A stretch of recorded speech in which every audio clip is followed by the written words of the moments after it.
You do not want to make the wheel small. By making it small, you'll turn sharp and go over the curb. By making the wheel small, you'll turn left and overturn. So you want to definitely take your time.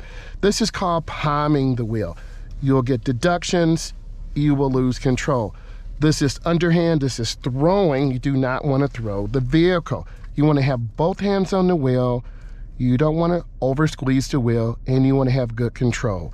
Now, let's get into some basic maneuvers.